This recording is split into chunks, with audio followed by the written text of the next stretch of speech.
신명기입니다. 신명기 24장 펴시고요. 신명기 24장 14절에 22절. 예, 이 일을 행하라고 명령하노라. 이 일을 행하라고 명령하노라. 예. 또 18절과 22절이 비슷한 명령인데요. 예. 22절 같이 읽죠. 22절. 너는 이집트 땅에서 노예였던 것을 기억할지니라. 그러므로 내가 내게 명령하여 이 일을 행하게 하노라. 주님께서 명령한 것은 당연히 명령은 행하게 하려고 명령하는 거죠. 명령 자체가 행하라고 하는 게 명령이에요. 행하라고. 복종하고 순종하도록 하는 게 명령이기 때문에 이 일을 행하라고 명령하노라. 그러고 내가 내게 명령하여 이 일을 행하도록 명령하노라. 그냥 기도합시다. 위대하시고 거룩한 주 하나님 감사합니다. 하나님께 은혜 주셔서 오늘도 주의 말씀을 전합니다. 전해지는 모든 말씀들이 선포되는 말씀들이 성도의 귀에 들릴 뿐 아니라 마음에 깊이 다가오도록 하시고 아버지 모든 말씀들이 믿음으로 잘 받아들여지고 또 믿음과 잘 결합하고 마음에 뿌리 내리도록 해주시길 간구합니다. 주의 영께서 참으로 은혜 넘치게 말씀 부어주셔서 모든 성도들이 말씀을 잘 받게 해주시고 주의 첫날 참 교회에 오는 이 하루가 어느 향보다 은혜로 복된 향이 되게 하시고 아버지 하나님 말씀을 받아서 사는 성도를 되도록 인도해 주시옵소서. 내가 너에게 이르는 말들이 곧 영이요 생명이니라 말씀하셨습니다. 주께서 하시는 이 말씀이 영이요 생명인데 이 말씀을 마음에 간직하고 이 말씀으로 저희가 말씀으로 사는 줄 우리가 알고 또 믿고 또 이 말씀을 사용하는 그런 성도를 되도록 복을 주시옵소서. 아버지 하나님 선포되는 모든 말씀들이 정말 주의 말씀입니다. 있는 그대로 받아들고 또 전달되고 아버지 하나님 하나도 겉으로 듣지 않도록 그래서 저희가 말씀을 무시하거나 멸시하는 자가 되지 않고 말씀을 두려워하고 존중하는 자가 되고 믿고 순종하는 자가 되게 해주십시오. 이 명령을 내가 너에게 행하게 하려고 하노라 했는데 저희가 말씀을 잘 듣고 행하는 종들이 되도록 해주십시오. 믿는 것뿐 아니라 행하는 것까지 주님께서 은혜를 베풀어 주십시오. 주의 성기도합니다. 아멘. 예, 오늘 공부할 말씀은 내가 내게 명령하여 이 일을 행하게 하노라 합니다. 주의 법, 주의 명령, 주의 교훈은 우리가 그대로 행하고 살게 하려는 겁니다. 이미 지난 시간에 주의 법, 주의 명령은 우리의 삶의 방식이고 가치관임을 전했습니다. 우리 믿음이 교회 안에서만 행하는 것, 사는 것이라고 생각하기 쉽습니다. 주일 예배 드리고 헌금하고 찬양하는 것이 신앙의 전부인 것처럼 여기기 쉽습니다. 그러나 오늘 본문이 우리에게 말씀하신 것은 전혀 다릅니다. 주께서 주신 말씀은 예배당 안에서만 적용되는 것이 아니라 이 땅에서 우리가 일상적으로 일어나는 모든 일, 품꾼을 고용하고 품삯을 주는 일, 재판하는 일, 담보를 잡는 일, 돈을 빌려주는 일, 갚는 일 다 마찬가지. 결혼한 일, 땅에서 수확하는 일, 밭에서 열매를 수확하고 얼마를 남겨두는 거, 이런 거 가난한 자를 대하는 일이나 결혼, 이혼, 재혼, 이런 돈을 빌려고 담보를 잡는 모든 일이 다 주의 명령입니다. 그 말은 뭐냐면 주의 명령은 우리의 삶의 방식이다 이거요. 우리의 생활 방식을 규정하는 것이다 이거요. 오늘 본문의 핵심 구절은 18절과 22절입니다. 18절에 보면 주께서 그러고 내가 내게 이 일을 행하라고 명령하노라 했죠. 그리고 22절에서는 그러고 내가 내게 명령하여 이 일을 행하게 하노라 반복됩니다. 이 일이 뭡니까? 주님께서 말로 이 일을 행하게 하라는데 이 일이 뭐냐고. 예? 이 일이 뭐냐 이거죠. 품꾼 압제하지 않는 것, 품삯을 제때해 주는 것, 타국인과 고아와 가부의 재판을 굳게 하지 않는 것, 투항물에 남은 것을 가난한 자리에 남겨두는 것 같은 주께서 명령하신 이 모든 것이 이 일입니다. 이 일. 이 일은 그냥 헌물 드리고 뭐 이런 게 아니라 11조 드리고 이런 게 아닙니다. 여기서 말하는 것은 생활에 관한 것들이 이 땅에서 우리가 행하도록 주께서 주신 명령들이 주의 법, 주의 말씀은 주께서 우리가 이 땅에서 행하도록 그 말씀으로 살도록 주신 겁니다. 그 주의 말씀은 우리의 생활 방식입니다. 삶의 가치관입니다. 우리는 전통을 따라 사는 것이 아니라 주의 말씀을 따라 삽니다. 유행이나 문화를 따라 사는 것이 아니라 계시의 말씀을 따라 삽니다. 철학이나 종교나 인간의 사상을 따라 사는 것이 아니라 주께서 명령하신 말씀을 따라 삽니다. 이것이 믿음으로 사는 삶이고 이것이 성령으로 사는 삶입니다. 이것이 영적인 삶입니다. 영적인 삶이 뭐냐, 믿음으로 사는 삶이 뭐냐 그러면 이게 굉장히 추상적으로 생각하는 분들이 많은데 믿음으로 사는 삶이라고 하는 간단합니다. 주께서 주신 명령으로 사는 삶, 주의 말씀으로 그 말씀으로 따라서 사는 삶이 성령으로 사는 삶이고 믿음으로 사는 삶이고 순종하며 사는 삶이고 성경적인 삶이 그게 영적인 삶이라고.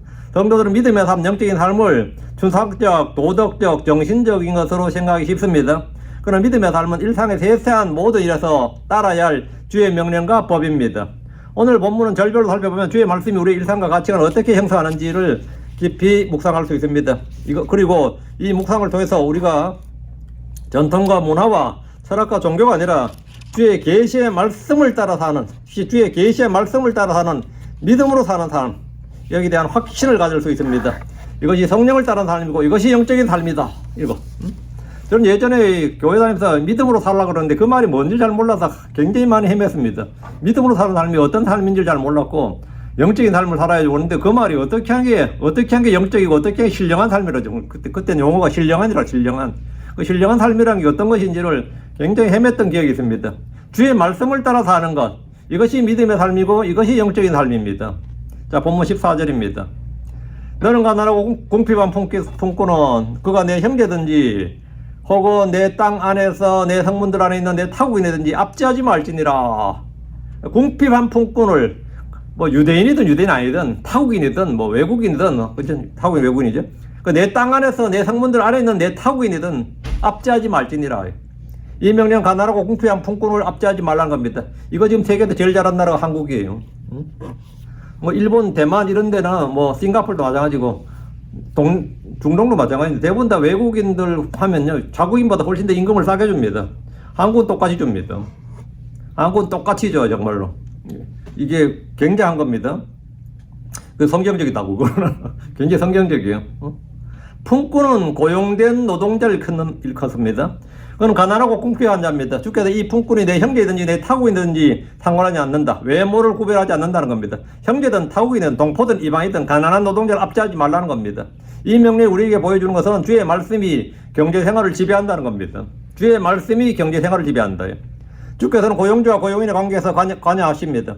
형제에게 돈을 빌려주는 것, 담보를 잡는 일과 마찬가지로 일을 지키고 값을 주는 일은 주님의 관심사입니다. 주의 법에 나오는 거예요. 주의 말씀은 종교적이고 도덕적인 권면이나 추상적인 교리가 아니라 일상의 생활에서 경제관계에서 돈에서 적용되는 구체적인 실천 명령입니다. 세상의 문화는 힘 있는 자가 약자를 지배하는 걸 당연시합니다. 세상의 철학은 이익 극대화를 최고의 가치로 삼습니다. 세상의 전통은 약육강식이죠. 강자의 논리를 따릅니다. 그러나 주의 말씀은 정반대입니다. 압제하지 말라. 가난한 자를 착취하지 말라. 일 시켰으면 돈 주라 이거요. 힘의 차이를 악용하지 말라고요. 이것이 주님의 가치관, 즉 성경의 가치관입니다. 여기다 우리는 중요한 진리를 발견합니다. 주의 말씀은 형제와 타국인을 구분하지 않습니다. 내 형제이든지 혹은 내 땅 안에서 내 성문달에 있는 내 타국인이든지 이랬죠. 일을 시켰으면 누구든지 값을 지불해야 됩니다. 그가 동포든 이방이든 상관없이 가난한 품꾼을 압제하지 말라는 겁니다. 세상의 전통은 동족과 이방인을 차별합니다. 세상의 문화는 우리 사람과 남을 구분합니다. 그러나 주의 말씀은 그 구분을 넘어섭니다.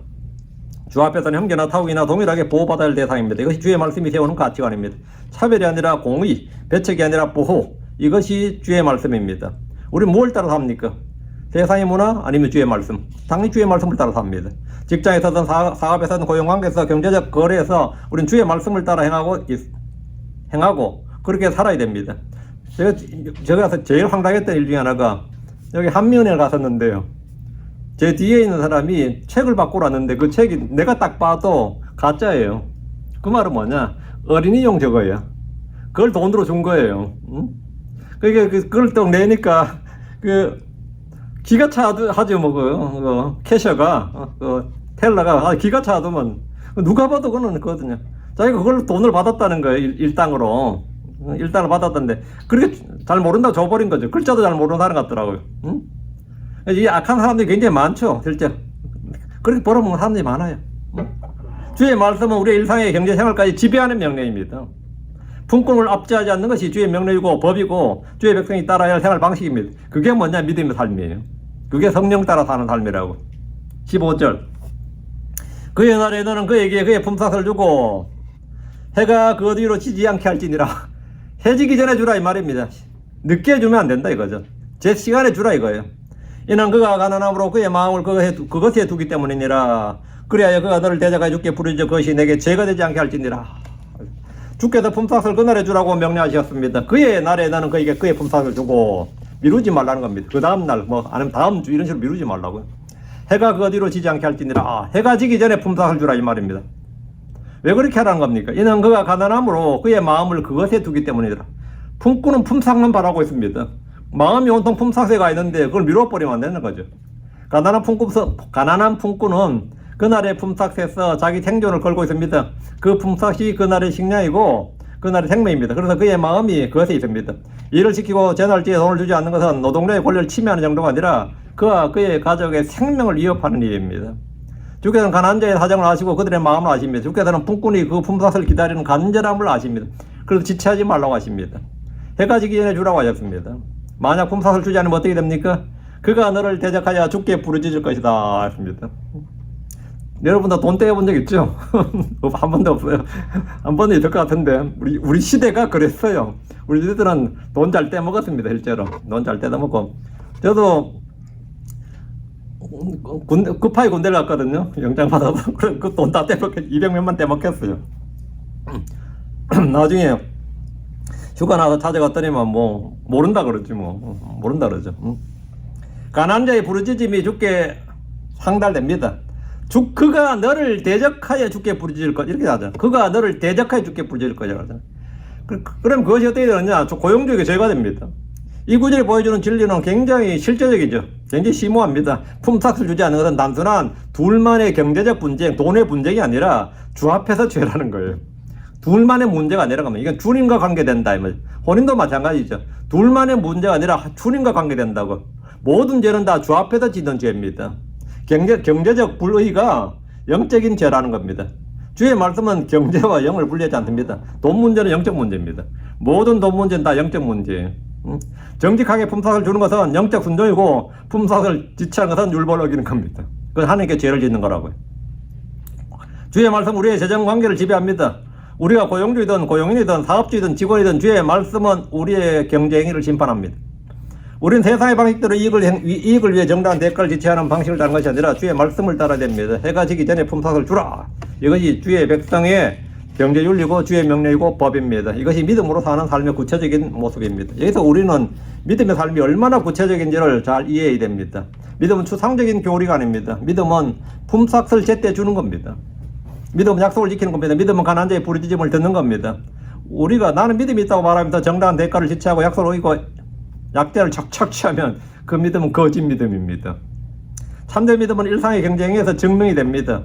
품삯을 해가 지기 전에 주는 것, 이것이 참된 믿음의 모습입니다. 영적인 삶은 일상에서 순종하는 삶입니다. 성령을 따르는 삶은 공의를 행하는 삶입니다. 16절 아버지들은 자녀들로 인하여 사형을 당하지 아니할 것이며 자녀들도 아버지들로 인하여 사형을 당하지 아니할 것이라. 각 사람은 자기 자신의 죄로 인하여 사형을 당할 것이니라. 누가 사형에 당하는 죄를 지었을 때 연좌죄는 없다 이 말입니다. 우리나라는 조선 500년에 가장 큰 역모를 반역을 막는 가장 큰 역할을 했던 게 연좌제였죠. 삼족을 멸한다 그러잖아요. 삼족을 멸한다는데 그러니까 역모를 딱 마음을 먹으면 첫 번째 누구에게 그 의논할 것인가 이게 제일 중요해요. 내 이 마음에 먹은 말을 누구한테 첫 번째 말할 사람이 누구냐예요. 듣는 사람은 이제 고민을 다 가지고 딱 듣자마자 고발에 말하고 근데 대부분 고발했어요. 대부분 그래서 이 조선 500년간 뭐 유지했는데 별 문제가 그렇게 개판이 나란데도 불구하고 500년 유지됐던 거죠. 그런데 그때마다 막 자식들 죽여버리거든요. 기본적으로 삼족은 멸해버리니까 그게 너무나 무서웠던 거예요. 이 구절은 개인적 책임의 원리를 선언한 겁니다. 아버지의 죄로 자녀가 사형을 당하지 않으며 자녀의 죄로 아버지가 사형을 당하지 않습니다. 각 사람은 자기 자신의 죄로 인하여 사형을 당할 것이니라 하는데 성경은 연좌죄를 금지하고 있습니다. 죄의 책임은 개인적입니다. 에스겔 18장 20절에 죄를 짓는 혼 그호는 죽을지니라. 그들이 아버지의 불복을 담당하지 아니할 것이요 아버지가 아들의 불복을 담당하지 아니하리라. 의로운 자의 의가 그 자신 위에 있을 것이요 사악한 자의 악이 그 사람 위에 있으리로다. 죄의 책임은 각 개개인에게 있습니다. 아들의 죄가 아버지에게 돌려지지 않고 아버지의 죄가 아들에게 돌려지지 않습니다. 그런데도 사람들은 대부분 다 어떻게 생각했냐면 돌려진다고 생각했어요. 그건 문화야. 자연스러운 문화입니다. 그거는. 이 사람이 뭐 예수님 제자들조차도 소경을 날 때부터 소경했는데 뭐 이 사람이 죄니까 그 부모의 죄니까 이렇게 묻잖아요. 그건 그 정도 자연스러웠던 거예요. 성경 그렇지 않다는 겁니다. 각 사람이 자기 의와 자기 악에 따라 심판을 받습니다. 이것이 주의 법이 세우는 가치관입니다. 예레미야 31장 29절 30절에 그날들에 그들이 더 이상 아버지들이 신포도를 먹었다고 해서 그 자녀들의 이가 시리게 되었다고 말하지 아니하리라. 다만 각 사람이 자기 자신의 불법으로 인해 죽을 것이요 신포도를 먹는 각 사람이 이가 시게 되리라. 신포도를 먹는 사람이 이가 시게 되지.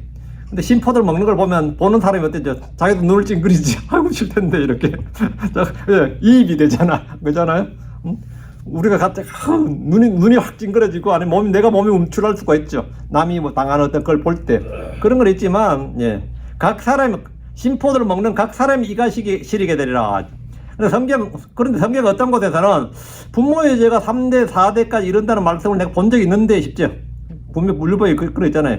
그건 사법적 형벌이 아니라 그 죄에 따른 영적 영향력과 결과를 말합니다.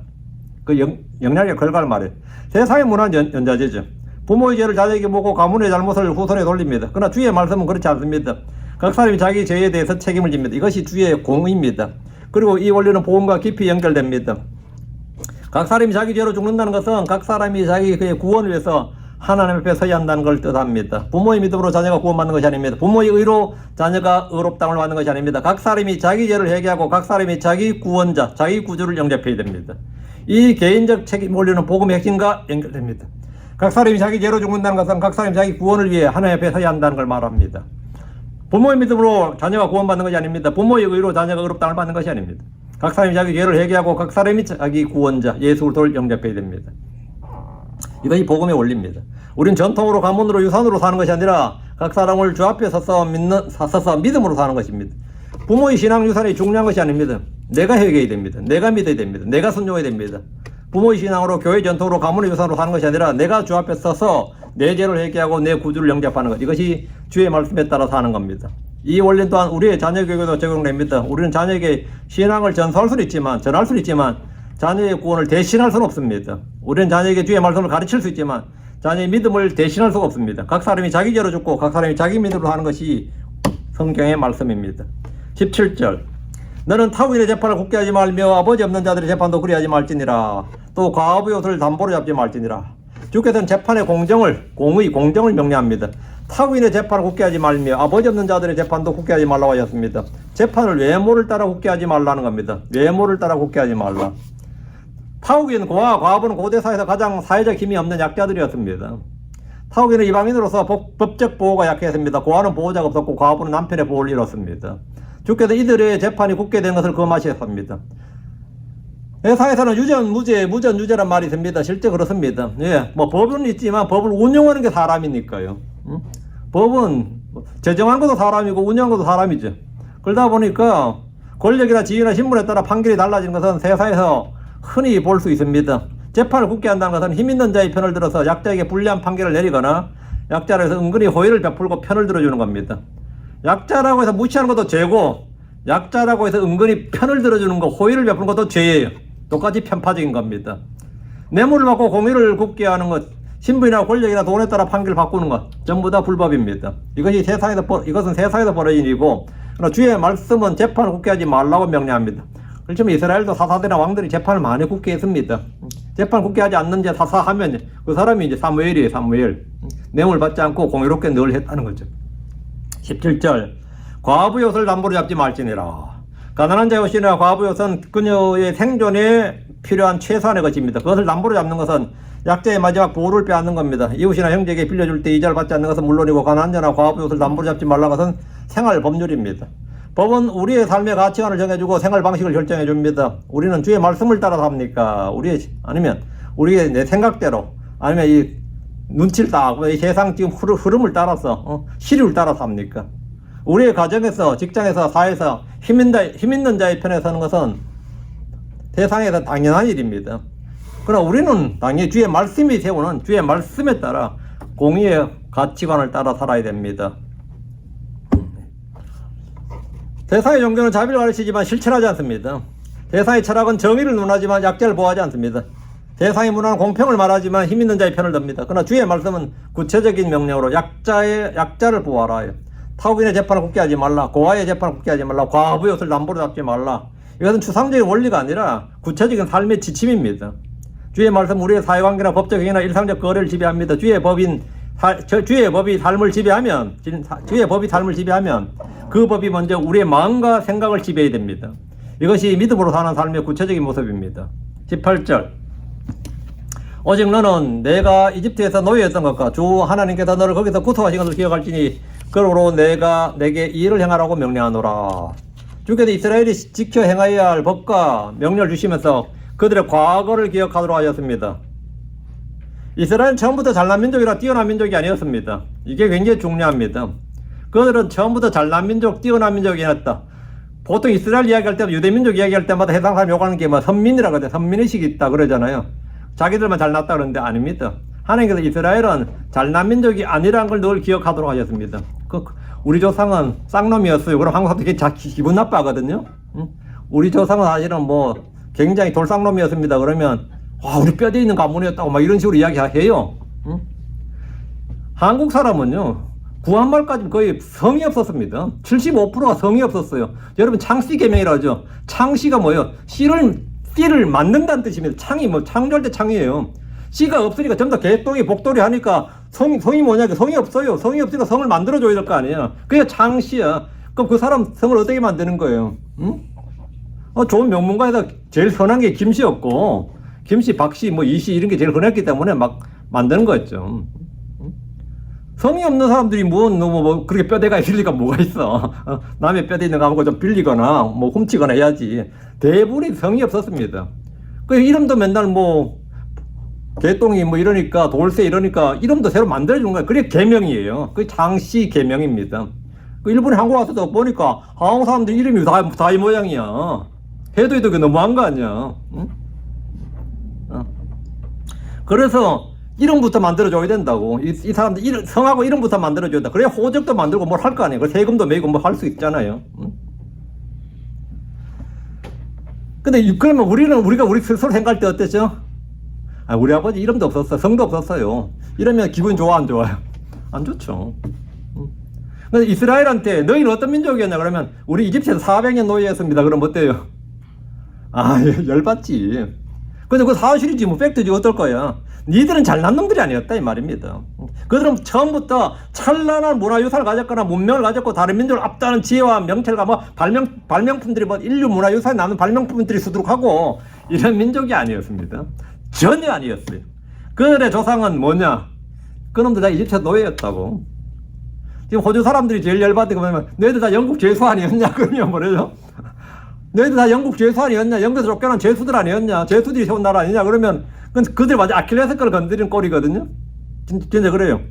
근데 지금 이스라엘한테 너희들 다 이집트 노예 아니었냐? 이러면 맞지 뭐 어떻게 해. 뭐 그거 틀린 말이냐 이거죠. 그러니까 그들은 다른 민족을 압도하는 지혜나 힘을 가진 아니면 찬란한 문명이나 문화를 가진 민족이 전혀 아니었습니다. 그들의 조상은 이집트에서 노예였습니다. 우리나라 사람들은 누구나 자기 조상이 대단했던 사람이다, 뼈대 있는 가문이다 이런 식으로 자랑을 좋아합니다. 아무도 우리 조상은 어느 가문의 노예였다, 뭐 이웃 나라에 도망쳐왔다, 뭐 하여튼 죄수였다 뭐 이러지 않습니다. 이스라엘의 과거는 자랑할 것이 전혀 없습니다. 그걸 정확히 알아야 됩니다. 우리는 과거에 자랑할 만한 것이 전혀 없습니다. 그건 나쁜 게 아니에요. 나는 과거를 자랑할 만한 것이 없다는 게 나쁜 게 아닙니다. 나는 아무것도 아니었다고. 주님 은혜로 지금 내가 된 거지. 자꾸 과거 자랑하고 조상 자랑하려고 하지 마세요. 그래서 꼴 보겠냐. 알고 보면 옛날 개똥이었는데, 그죠? 성도 없는 개똥이었는데, 갑자기 뭐 이런저런 성을 탄 사람들, 그런 사람들도 한데, 거의 대부분인데 말이죠. 18절에 오직 너는 내가 이집트에서 노예였던 것과 주 내 하나님께서 너를 거기서 구속하신 것을 기억할지니라. 이것은 그들이 고난에 처한 자들, 약한 자들, 힘없는 자들을 불쌍히 여기고 돌볼 수 있는 근거가 됩니다. 나도 그랬다 이거죠. 주의 명령의 근거는 뭐냐? 구속입니다. 이스라엘 이집트에서 노예였습니다. 그들은 압제받는 자였습니다. 그들은 품꾼이었습니다.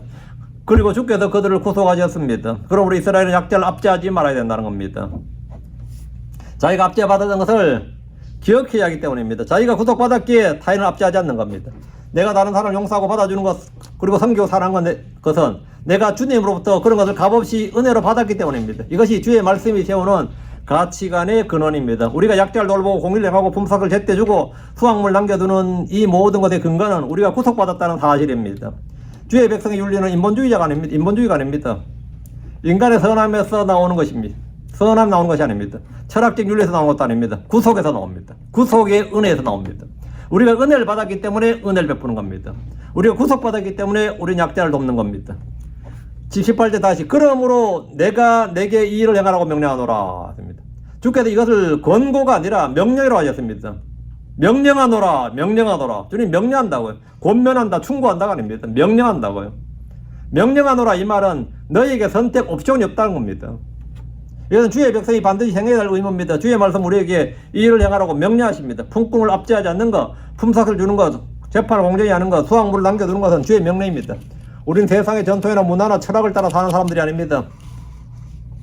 세상에 다양한 종교들이 있지만 그걸 따라 살지 않습니다. 우린 주께서 계시하신 말씀을 따라 삽니다. 내가 내게 이 일을 행하라고 명령하노라. 이 말씀이 우리의 생활 방식을 정의합니다. 구속받은 백성은 주님으로부터 명령받은 삶을 삽니다. 우리는 구속받았기 때문에 명령을 따릅니다. 우리가 은혜를 알기 때문에 순종합니다. 이것이 믿음으로 사는 삶, 영적인 삶입니다. 여기서 우리는 결정적인 질문을 받게 됩니다. 우리의 삶의 기준이 뭡니까? 주께서 내가 내게 이 일을 행하라고 명령하라고 말씀하실 때 그 명령은 세상의 전통이나 문화와 같은 수준이 아닙니다. 주의 명령은 주의 계시입니다. 주께서 친히 주신 말씀입니다. 그러므로 주의 명령은 전통이나 문화나 철학보다 또 종교보다 높습니다. 주의 말씀이 우리의 믿음과 실행의 최종권입니다. 주의 말씀이 우리 삶의 기준입니다. 이스라엘이 이집트에서 구속받은 것은 사실은 구원의 그림자입니다. 참된 구속은 예수 그리스도의 십자가의 피로 이루어졌습니다. 우린 죄의 노예였습니다. 마귀의 종이었습니다. 그리스도께서 우리를 십자가에서 구속하셨습니다. 그러므로 그리스도인들은 세상에서 그리스도의 법을 따라 살아야 됩니다. 우리가 십자가의 은혜로 구속받았기 때문에 우리는 주의 계명을 따라 행합니다. 구속이 순종의 근거입니다. 은혜가 순종의 동력입니다. 19절 내가 내 밭에서 내 수확물을 베다가 밭에서 단 하나를 잊었거든. 너는 그것을 가지러 다시 돌아가지 말지니라. 그것은 타국인과 아버지 없는 아이와 또 과부리한 것이 되게 할지니라. 이로써 주 내 하나님께서 내 손에 모든 일에서 너를 복주시게 하려 함이니라. 그래서 하다가 내가 뭘 하나를 놓고 왔어요. 그럼 우리는 당장 달려가서 찾아와야죠. 보통은 일반적으로. 주께서는 수학의 규칙을 명령하셨는데 내가 까먹었다 그러면 아이고 까먹었네 하고 욕하고 비난할 거 없이 그냥 놔두라는 거죠. 밭에서 수확하다가 단을 하나 잊어버렸다면 다시 가지러 가지 말라는 겁니다. 잊어버린다이나 남겨진다는 다른 사람을 위해서 밭에 그대로 두라고 하셨습니다. 그것은 타국인과 아버지 없는 아이와 또 과불리한 것이 되게 할지니라. 이것은 개개인이 베푸는 복지입니다. 국가가 베푸는 게 아니라 정부가 하는 게 아니라 개개인이 베푸는 복지예요. 이 명령이 보여주는 것은 주의 말씀이 소유권의 개념을 바꾼다는 겁니다. 밭의 주인은 자기 수확물의 전부를 취할 권리가 있죠, 당연히. 근데 주께서는 수확의 일부를 가난한 자를 위해 남겨두라고 명령하셨습니다. 소유권은 절대적이지 않습니다. 소유자는 뭐냐? 청지기들입니다. 땅은 주의 것이고 밭도 주의 것인데 너희가 갈고 한데 너희가 소유를 했는데 청지기라. 주님께서 그거 남겨두라 그러면 남겨둬야 된다 이 말입니다. 주께서 남겨두라고 하면 그거 남겨둬야 된다. 왜? 주님이 원주인이에요. 주께서 주신 것이기 때문에 주께서 명령하신 대로 사용해야 됩니다. 이것이 우리가 사는 삶의 방식이란 겁니다.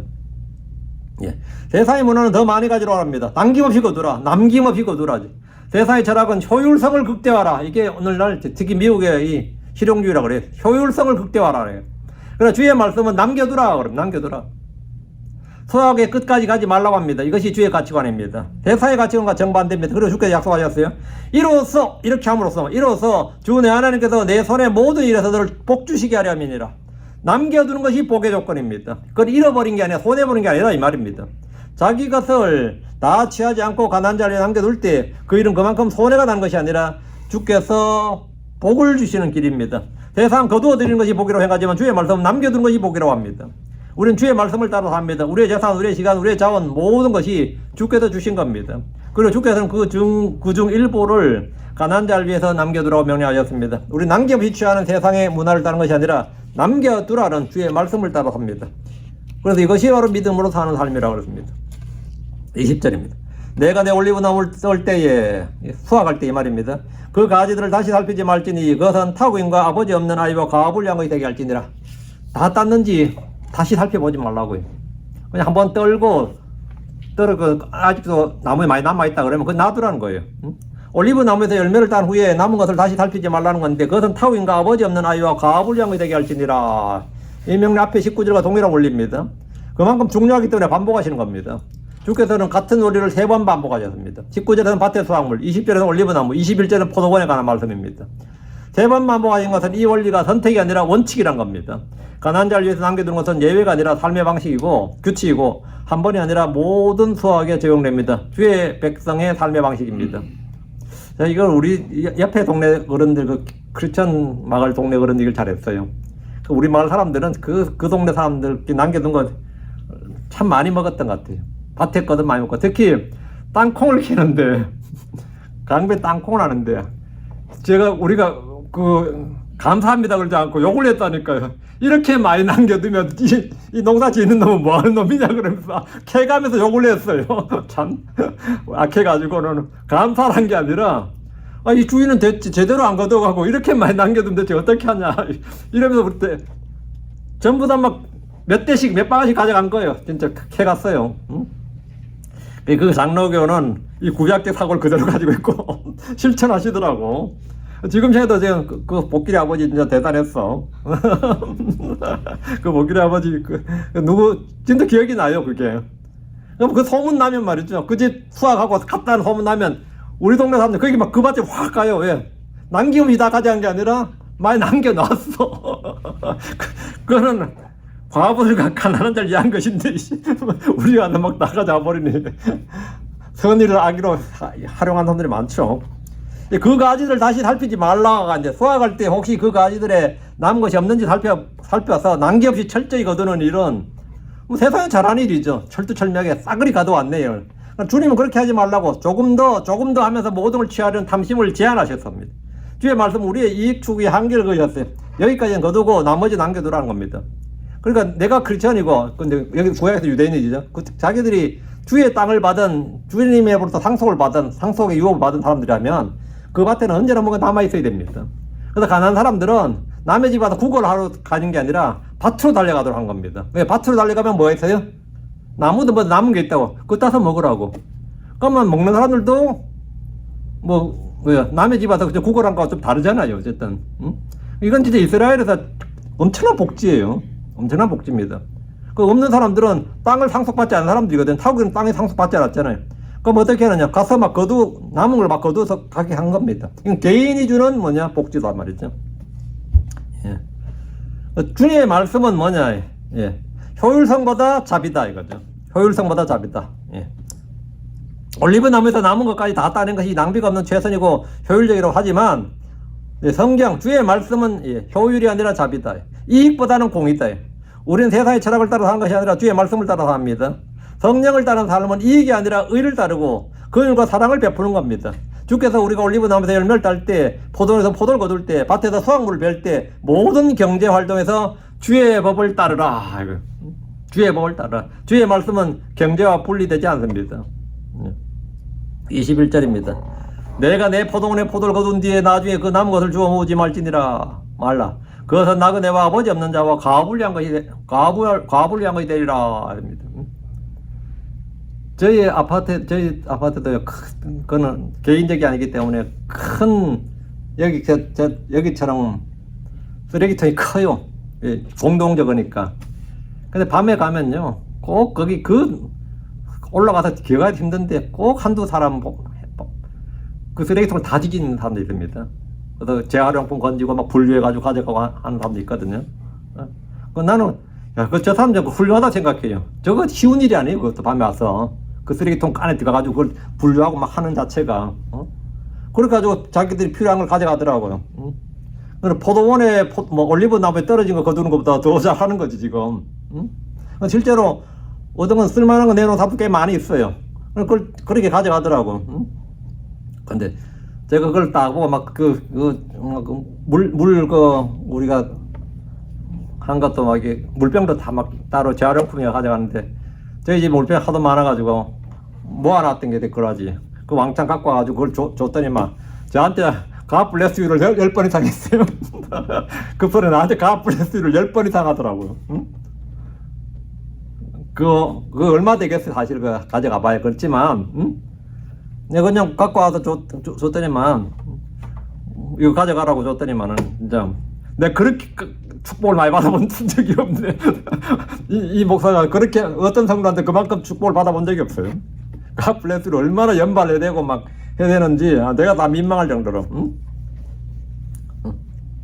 주께서는 우리가 올리브 나무에서 열매를 딸 때, 포도에서 포도를 거둘 때, 밭에서 수확물을 거둘 때 모든 경제활동에서 주의 법을 따르라 명령한 겁니다.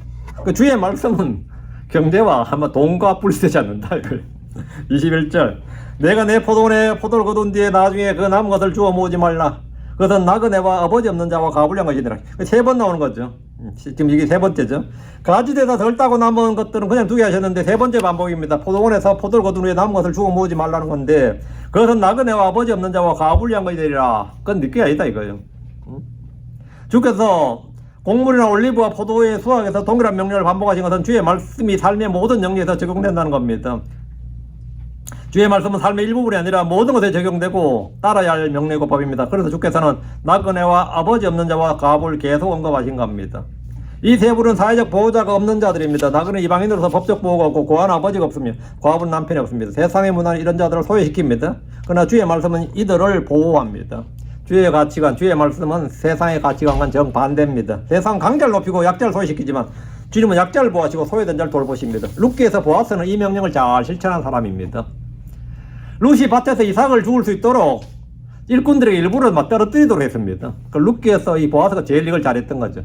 그것은 단순한 친절이 아니라 주의 말씀에 대한 순종이었습니다. 보아스는 주의 명령을 따라 수확물의 일부를 남겨뒀습니다. 그리고 그 순종의 결과로 룻은 구원을 얻었고 다윗의 가계가 이어지고 궁극적으로 메시아의 가계가 형성되었습니다. 주의 말씀에 순종하는 삶은 개인의 삶뿐 아니라 구속 역사에 이르기까지 영향을 미친 겁니다. 저는 제 자신의 삶에서 우리 삶의 모든 영역에서 주의 말씀이 실천적으로 적용되기를 소망합니다. 우리 직장에서 사업에서 가정에서 사회에서 모든 곳에서 주의 말씀을 따라 살아야 됩니다. 남겨두는 삶, 나누는 삶, 약자를 돌보는 삶이 주의 백성의 생활 방식입니다. 이 삶은 세상이 이해하지 못하는 삶입니다. 세상은 왜 다 거두지 않고 남겨두느냐 이렇게 묻습니다. 세상은 왜 이익을 극대화하지 않느냐 이렇게 묻습니다. 세상은 왜 약자를 위해 손해를 보느냐. 그러나 우리는 세상의 질문에 답하지 않습니다. 우리는 주의 명령에 순종합니다. 남겨두라고 하셨기 때문에 남겨두는 겁니다. 주께서 약자를 돌보라고 하셨기 때문에 돌보는 겁니다. 이것이 믿음으로 사는 삶입니다.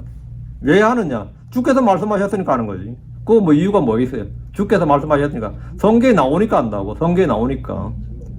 세상의 이해를 구하는 것이 아니라 주의 명령에 순종하는 것. 그것이 믿음의 삶이고 영적인 삶입니다. 여러분이 믿음의 삶, 영적인 삶이 전혀 뭐 헷갈리거나 그게 뭔지 뜬구름 잡는 이야기가 아니다 이 말입니다. 22절. 또 너는 이집트 땅에서 내가 노예였던 것을 너는 기억하라. 그러므로 내가 내게 명령하여 이 일을 행하게 하노라. 명령해서 행하게 한다지. 오늘 본문 두 번째 중심 구절입니다. 18절에서 이어서 그러므로 내가 내게 명령하여 이 일을 행하게 하노라. 주께서 18절에서 같은 말씀하셨고 여기서 다시 반복하셨는데 왜 반복하시느냐? 반복은 강조예요. 구속받은 백성은 은혜를 쉽게 잊어버리기 때문입니다. 너는 이집트 땅에서 내가 노예였던 것을 너는 기억하라. 주께서 두 번이나 기억하라고 하셨습니다. 우리가 이전에 무엇이었는지, 우리가 어떤 존재였는지를 기억하라는 겁니다. 기억해야 됩니다. 우리는 전에 진노의 자녀였고, 죄의 종이었고, 정욕의 종이었고, 쾌락의 종이었고, 부패의 종이었고, 사망의 종이었고, 마귀의 자녀였습니다. 하나님과 생명에서 떨어진 자들이었습니다. 우린 넌 누구였냐 그러면 뭐 인간이라 할 수도 없었던 사람입니다. 이런 거죠. 얼마나 요즘 더 사람들이 인간 같지 않으니까 먼저 사람이 되라 그러잖아요. 사람이 되라, 먼저 인간이 되라 그러죠. 우리는 하나님이 없이 살았던 자들이었습니다. 그런 우리를 주께서 은혜로 구속하셨습니다. 이 사실을 잊어버리면 어떻게 되느냐? 잊어버린 백성은 명령을 따르지 않습니다. 이 사실을 잊어버리면 명령을 따르지 않아요. 민족적 자부심이 가득해. 이집트에서 노예였던 걸 기억하지 않고 그 출애굽 이후만 기억하면 민족적 자부심이 선민의식으로 가득하게 됐죠. 네. 야, 너희들 그 전에 어떻게 살았는지 기억해봐. 그러면 팍 꺾이는 거죠. 응? 너는 그 전에 어떻게 살았는지 기억해보라고. 주의 은혜를 잊어버린, 자신의 이전 상태를 잊어버린 백성들은 명령을 따르지 않습니다. 주의 말씀은 그냥 윤리적 권고나 도덕적 충고 정도로 지나지 않게 됩니다. 구속의 은혜를 잊으면 이웃을 돌보거나 사랑하지 않습니다. 자기가 은혜로 구원받았다는 것을 잊으면 타인에게 은혜를 베풀지 않게 됩니다. 기억이 순종의 뿌리입니다. 기억이 순종의 뿌리예요. 구속의 기억이 명령의 실천을 낳습니다. 내가 내게 명령하여 이 일을 행하게 하노라 하는 주의 말씀, 주의 말씀은 우리가 이 땅에서 행하며 살도록 주신 명령입니다. 이 명령은 세상의 전통이 아니고 인간의 문화가 아니고 철학이나 종교가 아닙니다. 이 명령은 주께서 친히 주신 계시의 말씀입니다. 우리는 이 계시의 말씀을 따라 살아야 됩니다. 주께서 이 일을 행하라고 명령하셨기 때문에 우리는 이 일을 행합니다. 주께서 이 일을 행하게 하노라 하셨기 때문에 우리는 순종합니다. 이것이 믿음으로 사는 삶입니다. 믿음은 주의 말씀을 믿는 것이고 믿는 자는 그 말씀을 따라 행하는 자입니다. 성령을 따르는 삶이 뭡니까? 성령을 따르는 삶은 환상을 보는 것이 아닙니다. 방언을 하는 게 아닙니다.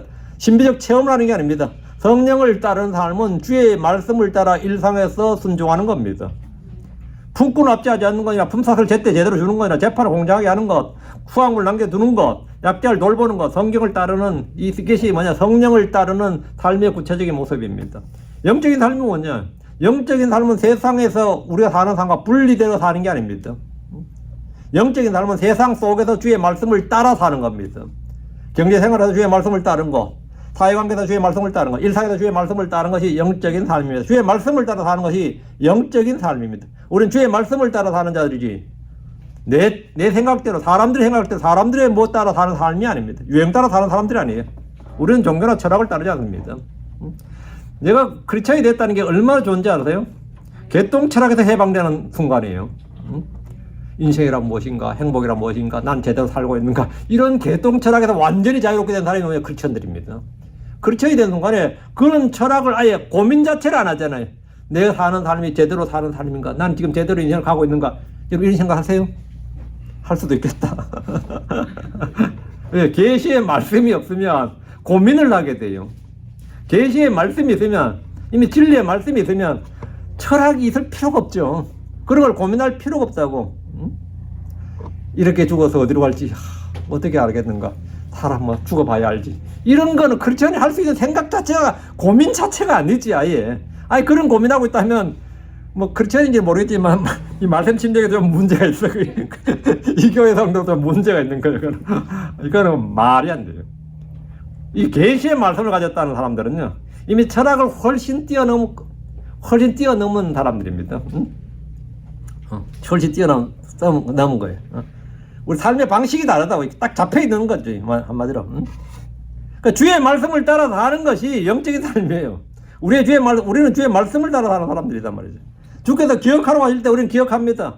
주께서 명령하노라 하실 때 우리는 순종합니다. 이것이 구속받은 백성입니다. 이것이 믿음으로 사는 삶이에요. 이것이 성령을 따르는 삶이라고. 오늘 본문이 우리에게 주는 영적 교훈은 4가지입니다. 첫째, 주의 말씀 우리의 생활 방식이다. 오늘 본문의 명령은 추상적인 교리가 아니라 품꾼을 어떻게 대하는지, 품삯을 언제 줄지, 재판을 어떻게 하는지, 수확물을 어떻게 처리하는지, 뭐 이런 것 구체적인 지침입니다. 주의 말씀 우리의 경제생활이나 사회관계나 법적 행위나 일상적 거래입니다. 주의 말씀은 예배당에서 적용되는 것이 아니라 이 땅에서 우리가 행하는 모든 일에 적용됩니다. 우리는 주의 말씀을 따라 살아야 됩니다. 내가 내게 일을 행하라고 명령하노라. 이 말씀이 우리의 생활 방식을 정의합니다. 부부관계나 마찬가지, 부자관계도 마찬가지고요. 다 이거 인간관계도 다 이 말씀에 따르는 겁니다. 왜 그러냐 이거야. 둘째, 주의 말씀은 우리의 가치관입니다. 주의 말씀 우리의 가치관이다. 주의 말씀이 세우는 가치관은 세상의 가치관과 정반대입니다. 정반대다. 세상은 강자를 높이고 약자를 소외시킵니다. 세상은 이 극대를 최고의 가치로 삼습니다. 세상은 효율성을 자유보다 우선시합니다. 그러나 주의 말씀은 가난한 품꾼, 타국인, 과부는 무시해야 될 대상이 아니라 주께서 관심을 가지는 자이고 돌보시는 자들이다. 그 일은 누가 해야 되느냐? 우리가, 주의 은혜를 받은 우리가 해야 될 일이다. 이것이 뭐냐? 공의와 자비의 실천이다. 우리는 이 세상의 가치관이 아니다. 주의 말씀을 따라 사는 사람들이다. 셋째, 주의 말씀은 전통과 문화보다 높습니다. 우리는 주께서 계시하신 말씀을 따라 사는데 세상의 전통의 정당한 대가를 지체하는 것을 당연시한다면 우리는 주의 말씀을 따라 해가 지기 전에 품삯을 줘야 됩니다. 세상의 문화가, 유행이, 아니면 전통이, 철학이, 약자를 착취하는 것을 관행으로 삼는다. 그게 세상사죠. 세상살이가 다 그런 거죠. 그렇게 말한다면 우리는 단호하게 정반대로 주의 말씀을 따라 약자를 보호해야 됩니다. 세상의 철학이 효율성의 극대화를 최고로 삼는다면 우리는 주의 말씀을 따라 남겨두는 삶을 살아야 됩니다. 여러분 어디 가도 지갑 잃어버리면요, 찾으려고 막 애쓰는데 없으면 없는 놈 쓰라고 줬나 보다 생각하세요. 그러니까 너무 거기에 매달려가지고 막 인생 다 산 것처럼 하지 말고, 남겨두는 게 뭐냐? 남겨두는, 주의 말씀을 따라 남겨두는 삶을 살아야 돼. 주의 말씀이 전통과 문화와 철학보다 높습니다. 주의 말씀이 우리의 최종권입니다. 세상의 전통은 때로 불의와 불법과 문화와 전통을 관행으로 정착시킵니다. 세상의 문화는 죄를 정상이라고 그러고 죄를 합법으로 만듭니다. 세상의 철학은 때때로 악을 정당합니다. 세상의 종교는 인간의 노력을 구원의 길로 제시합니다. 그러나 주의 말씀은 이 모든 걸 다 심판하십니다. 주의 말씀은 전통의 불의를 드러냅니다. 주의 말씀 문화의 제약을 폭로하십니다. 주의 말씀 철학의 흑을 보이십니다. 주의 말씀 종교의 거짓을 지적하십니다. 우리 이 모든 걸 버리고 세상의 초등 원리들 이런 거 다 버리고 주의 계시의 말씀을 따라야 합니다. 전통이 다 말라버리고 문화가 변해도 철학이 바뀌어도 주의 말씀은 영원히 섭니다. 변하지 않습니다. 우리는 영원히 서는 말씀을 따라 살아야 됩니다. 근데 이제 주의 말씀을 따라 사는 것이 영적인 삶이다. 영적인 삶은 세상과 분리되어 사는 것이 아닙니다. 영적인 삶은 세상 속에서 주의 말씀을 따라 사는 것인데, 내가 이제부터 주의 말씀을 따라 살아야겠다 이렇게 여러분이 마음을 먹으면 여러분 마음속에 당장 뭐가 오느냐? 기쁨이 막 솟아와요. 내가 이제부터 주의 말씀을 한번 따라 내 정욕대로, 내 육신, 내 꾀대로, 내 생각대로, 내 계획대로 이런 것들 안 살고 이제부터 내가 이익을 따라 살지 않고 한번 말씀대로 한번 살아봐야겠다. 주의 명령대로 한번 살아봐야겠다. 그러면 주께서 여러분에게 놀라운 기쁨을 여러분 속에서부터 솟아오르게 할 겁니다. 그 여러분 영적인 삶을 사야 된다. 주의 말씀을 따라 사는 것이 뭐다? 영적인 삶을 사는 거면 그것은 굉장히 추상적인 삶이 아니고 도덕적 그런 게 아니라 구체적이고 일상적인 삶이다. 이게. 주의 말씀을 따라 매일의 삶에서 순종하는 것이 믿음으로 사는 삶이고 성령을 따르는 삶이고 영적인 삶이다. 제가 이건 오늘 10번 더 말한 것 같습니다. 같은 말씀을 10번 더 한 것 같은데 왜 그러냐? 네. 너무 이 믿음의 삶이라는 것을 또 영적인 삶이라는 크리스천의 삶이라는 것을 너무나 이게 뜬구름 잡는 식으로 행하는 분들이 많이 됩니다. 전혀 그런 것이 아니다 이 말입니다. 주께서 말씀하신 내가 너에게 이런 말들이 곧 영역 생명이니라. 그래서 주님께서 이 일을 행하라고 내가 너에게 이 일을 행하라고 명령하노라. 내가 명령하여 너에게 이 일을 행하게 하노라. 이렇게 기억합시다. 예, 기도합시다. 우리는 주의 계시의 말씀을 따라 사는 사람들이다. 우리에겐 진리의 말씀이 있다. 그래서 우리는 철학을 필요로 하지 않는다. 전통이나 문화나 이런 걸 필요로 하지 않고 우리는 주의 계시의 말씀, 진리의 말씀을 늘 필요로 한다. 위대하고 구원 주 하나님 감사합니다. 하나님께 은혜 주셔서 주의 말씀을 선포했습니다. 선포된 모든 말씀들이 정말 우리 삶에서 일상에서 얼마나 구체적이고 실천적인 것인지 봅니다. 아버지 하나님, 저희의 생각이 먼저 주의 말씀에 순종하고 이 말씀을 따라 살고자 하는 선한 소원이 있어야 됩니다. 그리고 주의 말씀을 따라 살겠다는 선한 의지와 결단이 있어야 됩니다. 전능하신 주 하나님, 저희 교회 모든 성도들이 정말 이 주의 말씀을 따라 살고자 하는 그런 선한 소원과 의지를 허락하여 주시고 또 주께서 필요한 모든 능력을 공급해 주시옵소서. 그리고 아버지 하나님, 이 일에 따른 열매들과 결과들을 풍성하게 쏟아부어 주셔서 아버지 하나님 이렇게 사는 것이 얼마나 참 선하고 의롭고 경건하고 복된 일인지를 저희 교회 성도들이 다 알길 원합니다. 이 말씀 듣는 모든 분들에게 정말 구체적인 삶의 방향, 삶의 방식을 알려주시옵소서. 이 땅에 저희가 살고 있지만 우리는 육신을 따라 살지 않고 성령을 따라 살아야 되고 문화나 전통이나 철학을 따라 살지 않고 자기 생각에 따라 살지 않고 주의 생각, 주의 뜻에 따라 살며 주의 명령에 따라 순종하는 삶을 살아야 됩니다. 믿음의 삶이라는 것을 저희가 잘 그것이 어떤 것인지 잘 알게 해주시고 아버지 하늘에 속한 생활 방식을 따라 살도록 하여 주시옵소서. 아버지 하나님, 너희가 나를 따라오고 말씀하셨고 또 성령을 따라오고 말씀하셨습니다. 말씀을 따라 살도록 말씀하셨습니다. 저희가 따르기를 원하오니 주님 저에게 순종하는 마음을 주시고 아버지 하나님 겸손하게 주 예수 그리스도를 잘 따를 수 있도록 해주시옵소서. 그래야 많은 열매들 거두는 그 주님의 앞에서 믿음의 좋은 평판을 받는 성도들 되도록 복 주시옵소서.